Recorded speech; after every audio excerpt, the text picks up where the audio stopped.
Hello everyone, welcome to my classroom.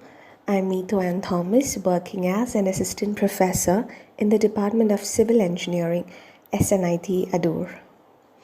I've been teaching you Principles of Management, which is being taught for the 6th semester K2 BTech students.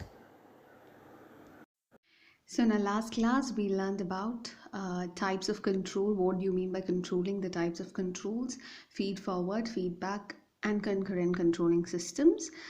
And today we are going to learn about the requirements for effective controls. So what all are needed for an effective control to take place successfully?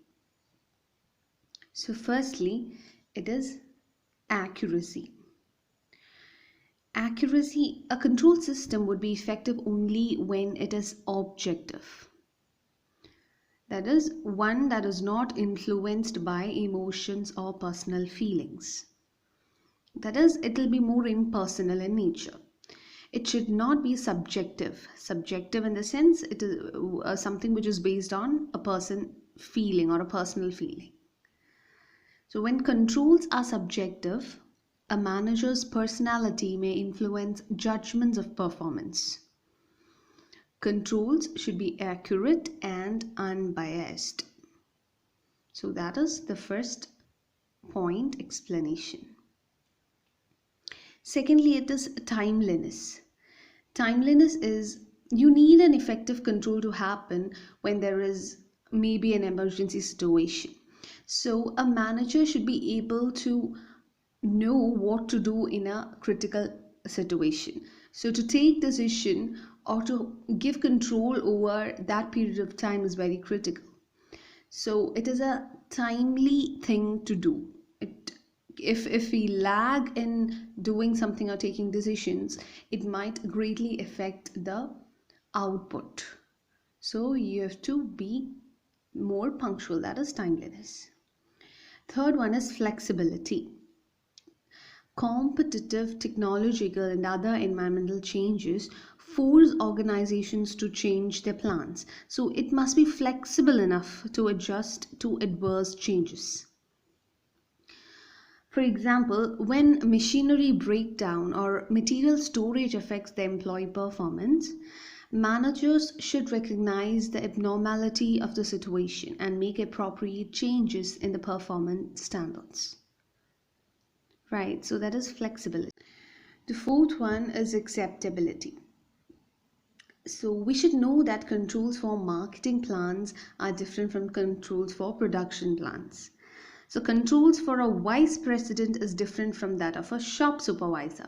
So control system must suit to the nature and needs of the job and area to be controlled.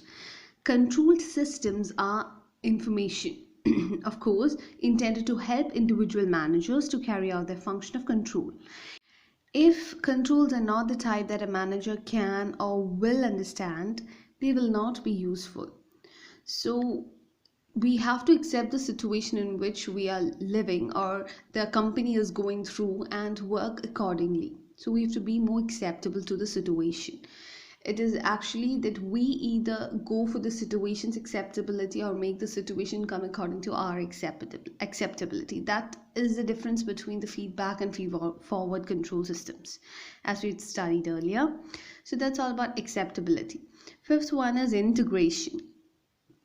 So, an effective control system must fit in with an organizational culture. For example, if employees have been managed without allowing them any participation in decision making, the sudden introduction of a lenient control system will hardly succeed. On the other hand, in an organization where people have been allowed participation and freedom, tight control system may produce positive results. Right, so that is all about integration. Next is economic feasibility. The system of control should be economical and easy to maintain. Control techniques are more effective when they achieve maximum output at minimum cost.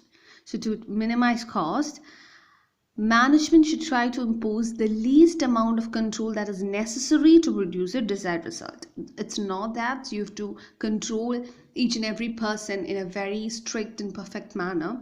according to the situation, you give control to the people around. Next one is strategic placement. So the control system may focus attention on key strategic and important factors that are critical to performance. Insignificant deviations need to be looked into. By concentrating attention on important aspects, managers can save their time and deal with problems in an effective manner. Right. That is strategic placement. More importance has to be given to things which are of greater importance, and time should be spent on such cases effectively. So the next requirement is corrective action. Detecting deviations would be meaningless until one knows where in the organization they are occurring and who is responsible for them. An effective control system must disclose where failures are occurring and who is responsible for them. The control system should also point out what corrective actions are needed to keep actual performance in line with planned performance. Right. So these are the requirements for effective controls. Hope you're clear with the idea. That's all for the day. Thank you.